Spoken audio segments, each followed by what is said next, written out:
दोस्तों, दहाड़ने वाला इंसान यदि अचानक से शांत हो जाए तो समझ जाना कि पारिवारिक मामला है। दरअसल आज की घटना में एक व्यक्ति चीख चीख कर पुलिस वालों से कहता है कि साहब, उन्होंने हमारे बेटे को मार दिया। अगर आप लोगों ने 24 घंटे में उस आदमी को गिरफ्तार नहीं किया, हम उस आदमी को जान से मार देंगे।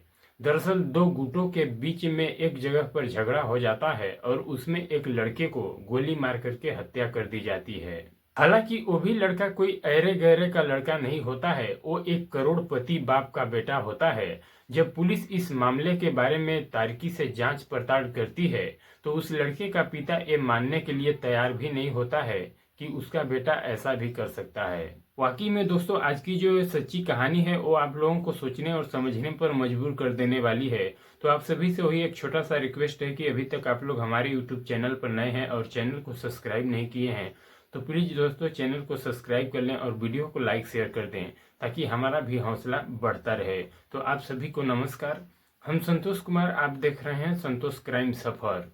तो दोस्तों, आज की जो सच्ची घटना मैं आप लोगों को सुना रहा हूं वो है उत्तर प्रदेश के शाहजहांपुर जिले का। शाहजहांपुर जिले का ही एक थाना लगता है सदर बाजार। बात कर रहा हूं मैं 2 दिसंबर 2024 दोपहर करीब 1 बजे के आसपास। दरअसल इसी सदर बाजार थाने में एक व्यक्ति पुलिस वालों के पास फोन करता है और कहता है कि सर, रामलीला मैदान में एक लड़के की गोली मार करके हत्या कर दी गई है, आप लोग जल्दी से वहां पर आ जाइए। इधर पुलिस वालों को जैसे ही इस प्रकार की सूचना मिलती है तो पुलिस तुरंत अपने पूरे टीम के साथ उस घटना स्थल पर पहुंचती है। तो पुलिस वहां पर जा करके देखती है कि पहले से बहुत सारे तादाद में भीड़ वहां पर इकट्ठी है। वहां पर एक लड़का मृत अवस्था में पड़ा है और उस लड़के के डेड बॉडी के बगल में एक महिला और एक पिता बैठ करके काफी जोर जोर से चीख चीख कर रो रहे होते हैं।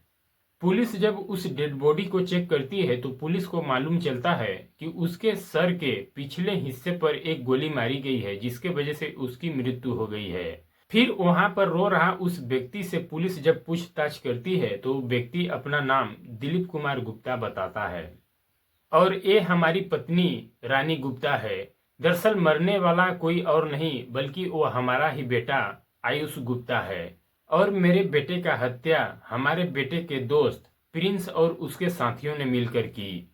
जब पुलिस वहां पर मौजूद लोगों से पूछताछ की तो लोग बताए यहाँ पर दो गुटों के बीच में झगड़ा हो रहा था। उसी दौरान इस लड़के को गोली लग गई। पुलिस वहां पर अपना पूरी कार्रवाई करते हुए फिर उस डेड बॉडी को अपने कब्जे में लेती है और पोस्टमार्टम के लिए भेज देती है।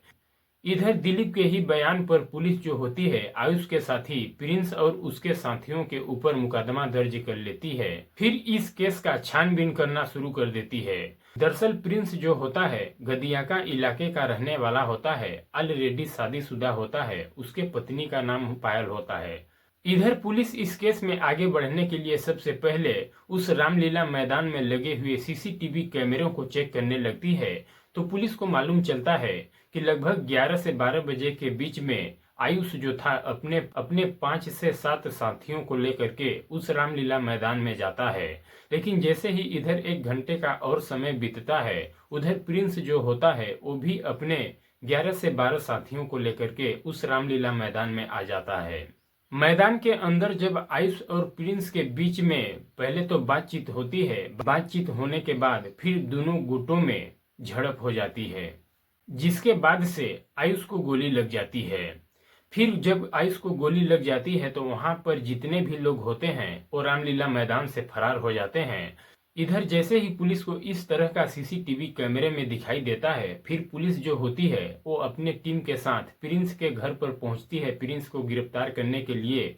लेकिन प्रिंस जो होता है वो अपने पत्नी के साथ अपना घर छोड़ करके वो फरार हो चुका होता है। उसके बाद से पुलिस जो होती है उन दोनों को ढूंढना शुरू कर देती है। लेकिन इधर 2 दिन का समय जैसे ही गुजरता है आखिरकार 4 दिसंबर को जब आयुष के डेड बॉडी का पोस्टमार्टम हो जाता है तो उसके डेड बॉडी को पुलिस जो होती है उसके परिवार वालों के हवाले सौंप देती है। इधर आयुष के पिता को जब आयुष का डेड बॉडी मिल जाता है तो वो अपने बेटे का अंतिम संस्कार नहीं करता है बल्कि अपने बेटे के डेड बॉडी को लेकर के वो सड़क पर बैठ जाता है और रास्ता को जाम कर देता है। इस बात को सुन करके पुलिस के अंदर भी खलबली मच जाती है और फिर पुलिस वहां पर जाती है रास्ता क्लियर कराने के लिए। लेकिन आयुष का पिता दिलीप जो होता है वो पुलिस वालों को धमकी देते हुए कहते हैं, जब तक प्रिंस और उसके साथियों की गिरफ्तारी नहीं हो जाती, जब तक हम अपने बेटे को लेकर के यहाँ से नहीं हटेंगे और उसका अंतिम संस्कार नहीं करेंगे।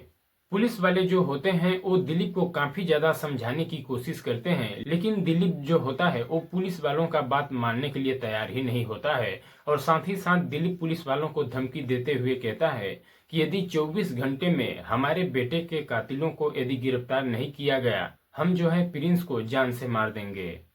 इधर दिलीप जो होता है पुलिस वालों को जब इस तरह से धमकी देता है, वहां पर पुलिस के और बड़े अधिकारी आ जाते हैं और किसी भी तरह से दिलीप को समझा बुझा करके रास्ता खाली कराते हैं।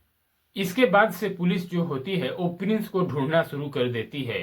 लेकिन इधर 4 दिसंबर के शाम के करीब आसपास पुलिस जो है प्रिंस को गिरफ्तार कर लेती है और प्रिंस के पास से वो हथियार भी बरामद कर लेती है जिससे वो आयुष को गोली मारा था।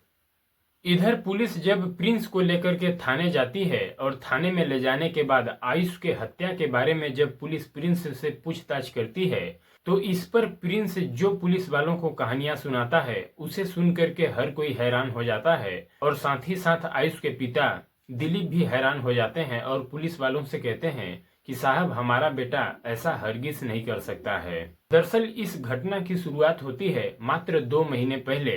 प्रिंस की एक साली है जिसका नाम काजल है, जो कि देखने में काफी खूब सुंदर है और उसका उम्र लगभग 22 साल है। इधर काजल जो होती है वो अपने बहन और जीजा के साथ गदियाना में रहती है। काजल जब सुबह सुबह मंदिर पूजा करने के लिए जाती है तो उसी वक्त काजल का मुलाकात आयुष गुप्ता से हो जाता है।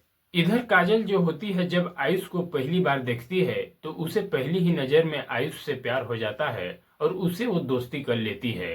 इधर दोस्ती करने के बाद अब आयुष और काजल जो होते हैं अक्सर फोन पर एक दूसरे से बातचीत किया करते थे। इधर बातचीत करते ही दौरान वो दोनों एक दूसरे के इतने करीब आ जाते हैं कि उन दोनों के बीच में प्रेम प्रसंग भी शुरू हो जाता है। इधर आयुष जो होता है वो ऑलरेडी पहले से शादीशुदा होता है और वो प्रिंस का ही दोस्त होता है। इधर आयुष और काजल के बीच में जब प्रेम प्रसंग शुरू होता है तो आखिरकार काजल को मालूम चल जाता है कि आयुष जो है वो पहले से शादीशुदा है। लेकिन फिर भी काजल जो होती है वो पीछे नहीं हटती है, बल्कि आयुष के साथ न जाने कहां कहां घूमने लगती है। हालांकि इधर काजल का जब प्रेम प्रसंग आयुष के साथ शुरू हो जाता है तो काजल की बहन पायल को इसकी जानकारी मिल जाती है। लेकिन पायल जो होती है वो अपने बहन काजल को रोकने के बजाय जब काजल आयुष के साथ घूमने जाती थी, पायल भी उन दोनों के साथ घूमने के लिए चली जाती थी। इधर आयुष जो होता है जब उन दोनों को घुमाने के लिए ले जाता है तो वो उन दोनों का शॉपिंग भी कराता है। दरअसल आयुष जो होता है उसका पेंट का कारोबार होता है जिससे कि वो अच्छा खासा पैसा कमाता है। आयुष के पिता के पास करोड़ों की संपत्ति होती है, जिसके वजह से आयुष जो होता है इन दोनों के ऊपर आंख बंद करके पैसा लुटाने लगता है। इधर जो पायल और काजल होती हैं ये भी पैसे के लालच में आकर के आयुष के साथ दोस्ती करती हैं और इधर आयुष जहां भी जाता है उन दोनों को अपने साथ में घुमाने के लिए लेकर के चला जाता है। दरअसल 1 दिसंबर 2024 को जब आयुष इन दोनों को लेकर के एक ढाबे में जाता है और जब ढाबे से बाहर निकलता है, प्रिंस राजपूत जो होता है इन तीनों को एक साथ देख लेता है। इसके बाद प्रिंस जो होता है वो आयुष के पास जाता है और आयुष को धमकी देते हुए कहता है कि तुम्हारी हिम्मत कैसे हुई हमारी पत्नी और साली को इस ढाबे पर लाने की। फिर प्रिंस जो होता है वो आयुष को धमकाते हुए कहता है कि तुम कल रामलीला मैदान में मिलो। इधर आयुष जो होता है वो भी प्रिंस के धमकियों से नहीं डरता है। वो कहता है कि कल मैं रामलीला मैदान में मिलूंगा, तुमको जो करना है वो कर लेना। इधर अपने किए हुए वादे के मुताबिक आयुष जो होता है अगले दिन अपने 5 से 7 साथियों को लेकर के रामलीला मैदान में चला जाता है और फिर उधर प्रिंस जो होता है वो भी अपने 10 से 12 साथियों को लेकर के उसी रामलीला मैदान में आ जाता है और फिर आयुष और प्रिंस के बीच में कुछ देर तक बातचीत होती है। फिर प्रिंस के गुट के तरफ से गोली चलती है और वो आयुष के सिर में आकर के लग जाती है। जिसके वजह से आयुष का घटना स्थल पर ही मौत हो जाता है। इस तरह की कहानी जब प्रिंस पुलिस वालों को सुनाता है तो फिर पुलिस जो होती है प्रिंस के और साथियों का नाम पूछती है। फिर प्रिंस अपने 12 साथियों का नाम लेता है, उसमें से 8 हिंदू होते हैं और 4 मुस्लिम होते हैं। इसके बाद से पुलिस जो होती है अब प्रिंस के उन साथियों को ढूंढना शुरू करती है, जिसमें से 8 लोगों को पुलिस गिरफ्तार कर लेती है और 4 जो होते हैं वो न जाने कहां फरार हो जाते हैं। इधर पुलिस जो होती है उन 4 लोगों को ढूंढ रही है, आखिरकार उनको गिरफ्तार कब तक कर पाती है और गिरफ्तार करने के बाद उन लोगों को क्या सजा दिलाती है, ये देखने वाली बात है। लेकिन इधर 8 लोगों को जो गिरफ्तार की है और साथ ही साथ प्रिंस को और प्रिंस के पत्नी और उसकी साली को भी पुलिस गिरफ्तार कर लेती है और इन लोगों को अगले दिन जिला अदालत में पेश करती है, जहां से इन सबको जेल भेज दिया जाता है। दोस्तों, इस पूरी घटना के बारे में आप क्या सोचते हैं? अपना राय हमें कमेंट बॉक्स में जरूर दीजिएगा। और दोस्तों, कहानी अच्छी लगी हो तो एक लाइक और चैनल को सब्सक्राइब कर लेना दोस्तों, ताकि हमारा भी हौसला बढ़ता रहे। तो दोस्तों, इस घटनाक्रम को सुनाने का उद्देश्य मेरा किसी को ठेस पहुंचाना, परेशान करना नहीं है, बल्कि आप सभी को सचेत और जागरूक करना है कि देश दुनिया में इस तरह की तमाम घटनाएं घट रही हैं, जिससे आप लोग सतर्क और सावधान रहें, ताकि आपका भी परिवार सुरक्षित रहे। मिलते हैं अगले दिन एक और सच्ची कहानी, सच्ची वीडियो के साथ। तब तक के लिए जय हिंद, जय भारत।